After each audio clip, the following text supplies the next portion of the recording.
Welcome to today's live chapter reading of Dead Lawyers Don't Lie, a Jake Wolfe novel by Mark Nolan. San Francisco Superior Court Building, Criminal Courtroom Number 8. On the morning before attorney Richard Caxton was shot, he spent an hour in court doing what he did best, lying to the jury. This time around, Caxton's client was the son of a wealthy mortgage banker. Bryce Raybron had allegedly been driving under the influence of alcohol when he'd crashed his luxury SUV into the Tate family's economy car. In court, Caxton claimed that the police had mishandled the case. In Caxton's successful law cases, he often found a loophole in the law or a small procedural error by the police or a semi-believable alibi that would hold up just long enough to bamboozle a jury. He exploited these opportunities with the smooth talking technique of a used car salesman. Other attorneys in the city marveled at and envied the creatively dishonest con man. After arguing relentlessly for his version of the truth, Caxton listened to the court clerk read the jury's verdict aloud and pronounced Raybron not guilty. Judge Emerson frowned. Caxton had to make an effort not to laugh. Brian Tate bolted from his trail and railed at the jury. "How could you find him innocent when he was driving with a .15 blood alcohol level? Witnesses said he drank 7 beers before he crashed into our car and almost killed my wife and kids." Tate's wife, Judy, sat next to him with her arm in a plaster cast. The 12 jurors seated in the jury box averted their eyes and didn't reply to him. Tate turned and stared at Caxton and his client with the righteous fury of someone who had been cheated out of justice. Judge Emerson slapped his gavel down. "Order! Sit down, Mr. Tate." Caxton and his client just sat there gloating and trying not to laugh at Tate, the working man in his department store suit and tie. Tate curled his lips and ignored Judge Emerson's warning and jabbed his finger at Caxton. "Anyone else would be going to prison now, but your client had the cash to hire the best lying lawyer that money can buy. Somebody ought to teach you two a lesson the hard way." "Mr. Tate, that is enough," Judge Emerson said as he banged his gavel again. "Do not test my patience, or you will find yourself held in contempt of court." Tate took a deep breath and let it out, struggling for control. "Yes, Your Honor." He sat down but continued to glare at Caxton. Caxton shrugged and maintained his cool and professional appearance. He had perfect teeth, a year-round tan, manicured fingernails, and the latest hairstyle. His suits, shirts, and ties were all custom-made by the finest tailors in the financial district. Caxton was used to having that level of helpless anger leveled at him. He couldn't have cared less about it. He had earned a reputation as the lawyer you always loved to hate. But as he often said, being hated sure did pay well. Caxton's favorite story was about a client who had asked him if he could seek justice. He'd answer yes, and how much justice can you afford to buy today? "You are now free to go, Mr. Raybron," Judge Emerson announced. Raybron grinned and shook hands with Caxton, then exited through a side door. He was already sliding into a waiting limousine when Emerson dismissed the jury. Caxton headed toward the front entrance of the court building with his head held high. He went outside and faced the news reporters and gave a brief but well-rehearsed speech. "Today, justice was served. My client was found not guilty by a jury in a court of law. Thank goodness we live in a country where lawyers can protect honest, hard-working people such as my client from false accusations." Reporters yelled questions at Caxton about his celebrity client, but he walked away looking pious. His publicist would issue a statement to the press any minute now. As he strolled toward the parking lot in his brand-new BMW, he didn't notice someone sitting in a car watching him. Photojournalist Jake Wolfe sat in his Jeep Grand Cherokee and watched Caxton walk toward the parking area.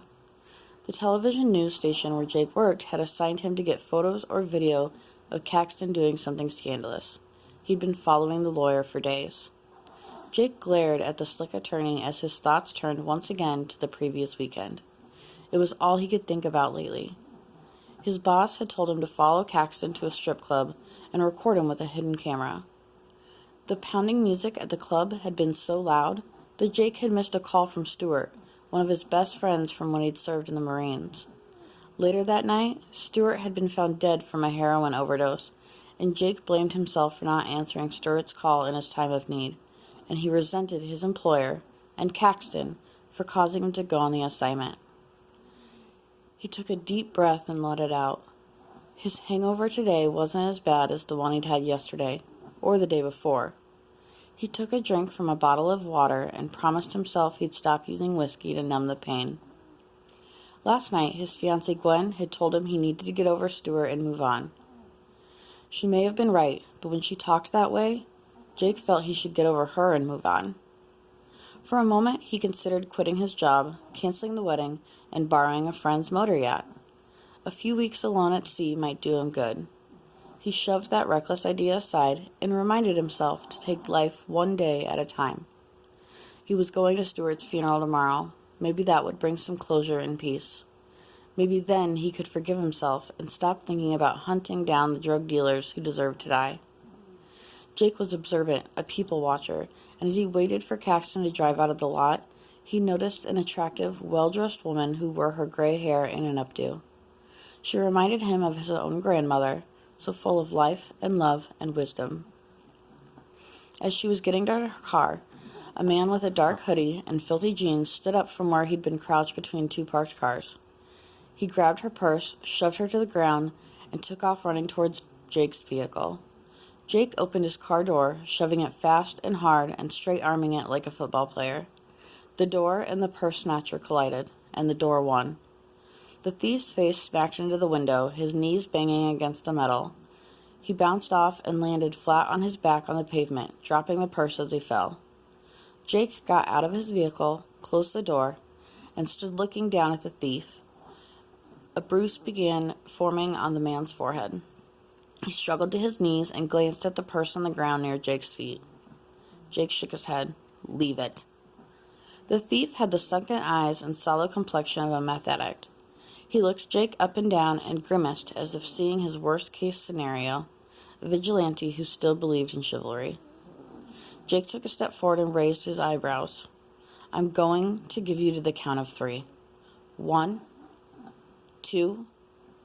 The man reacted in a fight-or-flight response that came from deep within the recesses of his chemically cooked lizard brain. He got up and ran across the street with surprising speed, vanishing around the corner into a crowd of pedestrians. Jake picked up the purse and walked past several parked cars to where the woman was standing and handed it to her. "Are you all right, ma'am?" "Yes, I'm fine. Thank you for stopping that thief." "You're welcome." "Are you an undercover police officer or just a man who believes in doing the right thing?" "Actually, I just lost my temper there for a minute." Her eyes opened wide. Jake held the car door as she got into her vehicle. He stood there and waited until her door was locked and closed and the engine running. She waved as she drove off. Jake nodded and walked back to his Jeep. 2 young women stared at him as he walked, discussing him and observing the controlled, deliberate, and dangerous way his animal-like body moved. He stood out from the people in business suits. Tall, with wavy dark hair and dark eyes, he wore jeans and boots, with a black t-shirt and a black leather jacket. His face was devoid of expression, and his muscular body and confident walk gave him the impression that he could handle himself in just about any situation. After Richard Caxton got into his brand-new BMW 7 Series, he sat on the buttery leather seats and sighed in contentment. His phone buzzed with a call from his son, whom he rarely saw or talked to since the divorce. He ignored the call and let it go to voicemail. Caxton pulled out into the street, giving just a little goose to the gas pedal. The wheels squealed as the 12-cylinder engine purred like a big cat. He didn't notice the black Jeep following behind him at a discreet distance. He pushed a button to open the power sunroof and then turned the radio to a local news station. The current top news story was about his court victory. Hearing his name mentioned on the news made him smile. After the report, he turned on some music and drove to his favorite place for a beautiful day by the San Francisco Bay, the exclusive and expensive Paradise Golf Club. Caxton was in the mood to enjoy a celebratory round of golf with some attorney friends, drink a few craft beers, and smoke a fine cigar. Later tonight, he and his buddies would enjoy a lavish dinner at a fancy restaurant, and they'd go drinking at their favorite dance club. The young ladies there always gravitated towards his table, and they weren't doing it simply because he bought top-shelf liquor they could drink for free. They were genuinely attracted to him because he was so handsome, witty, and charming. Caxton's lips curled into a satisfied smile, anticipating his typical Friday afternoon and even indulging with his friends. However, there was someone else racing ahead of Caxton to the golf course, someone armed with a deadly weapon. He had a vastly different and far less pleasant plan for the lawyer you love to hate. Jake Wolfe pulled into the private country club a minute or so after Caxton. He sat in his Jeep and shot some video of Caxton and the rest of his golf foursome near the first tee. He switched from the dash cam to a professional high-definition camcorder and pointed the zoom lens and long-range shotgun microphone out of his open window. The four lawyers never even glanced in Jake's direction. If one of them happened to look, he wouldn't have seen much. Jake was parked among many other cars, and the camcorder and window tray blended in with the Jeep's black paint and leather interior. Once Jake had everything zeroed in, he set the video camera on a window tray designed for such a purpose and began shooting photographs with a DSLR camera and a telephoto lens. The lawyers sat at one of the picnic tables underneath the shade of a large wooden pavilion, drinking beers and smoking cigars. Caxton's friends congratulated him for getting yet another guilty client off the hook in exchange for a huge fee from Rybron's wealthy father. Jake knew there were a number of honest, hard-working lawyers in the city, but these four were not among them. During the time he'd been working on this investigative news story about Caxton and his friends, he'd seen them engage in all kinds of unethical behavior. A further distance away, another man was also watching Caxton, stalking him through binoculars.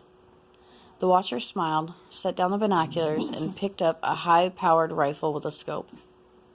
The golf group prepared to tee off. Caxton stood and puffed on his Cuban Monte Cristo cigar while he waited his turn. Two of the men were divorce lawyers who used a private meeting to compare notes on a divorcing couple. The Hatton's divorce case is going well. I've got the wife mad at her husband. She wants to make him suffer. Same here. The husband is so angry he can't see straight. He won't be settling in any time soon. Great. The longer we keep the hostilities going, more hours we can bill. They'll be at it for at least another month or two. Caxton's phone buzzed, and he read a text message from his long-suffering legal secretary. He sent a text in reply and then grinned at his friends. My telemarketer client is in hot water again with the Attorney General. I told my secretary to send out the standard boilerplate letter. That text only took me 1 minute to respond to, but my client doesn't need to know that, especially when I'm billing him at $500 an hour. His attorney friends all laughed. One of them raised his beer bottle and said, "Here's to people who get involved in lawsuits." As Jake observed the lawyers, he felt a weird sense of impending danger. There was a tingling at the back of his neck. Something he'd felt a few times when he'd been deployed. He checked his mirrors and looked around at the greens and the woods, but didn't see anything unusual. He turned his attention back to Caxton, but stayed alert for any surprises. The lawyers were just starting on their second round of beers when there was a strange sound, like somebody had been punched hard in the chest by a fist. Caxton staggered back several steps and fell flat on his back. The lawyers gathered around him and gasped in shock as their friend groaned in agony, bleeding from a sucking chest wound. In a split second, the seemingly invincible lawyer was dying on the lush green lawn with a look of total surprise on his face. "Help me," he groaned as foamy blood bubbled from his lips and from the hole in his chest. One of the lawyers looked toward the woods and took off running for the clubhouse. The others quickly followed suit. None of them tried to help Caxton. It was every lawyer for himself.